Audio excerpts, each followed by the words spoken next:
আমরা মনে করি নামাজ, রোজা, যাকাত, হজ এগুলো শুধু ইবাদত না। আপনি যদি দুই ভাইয়ের মধ্যে আপনি একটা সম্পর্ক করে দিতে পারেন, আপনাকে আল্লাহ রাব্বুল আলামিন নামাজ রোজার চাইতে বেশি ইবাদত দান করবে। ধরুন দুই ব্যক্তির মধ্যে ঝগড়া, দুই ভাইয়ের মধ্যে ঝগড়া।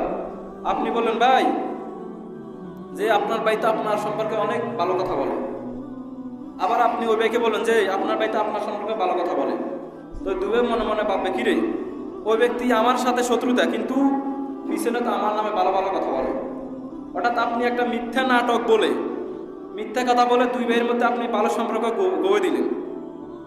এরপরে যখন দুই ভাই এক ভাইয়ের সাথে দেখা হবে, তখন এক ভাই এক ভাইকে সালাম দিবে, আসসালামু আলাইকুম। এক ভাই আরেক ভাইকে জড়িয়ে ধরবে। দেখেন আপনি একটা মিথ্যা কথা বলে দুই ভাইয়ের মধ্যে একটা ভালো সম্পর্ক গড়ে দিলেন। এই দুই ভাই সম্পর্কের কারণে তারা একজনের সাথে আরেকজন ভালো সম্পর্ক। আপনাকে সব দিবেন কে? আল্লাহ। এজন্য ঝগড়া যদি হয় আমরা একে অপরের সাথে মিলিয়ে দিব। আমাদেরকে মিলিয়ে দিবেন কে? এজন্য আমরা সমাজ ঐক্যবদ্ধ হব।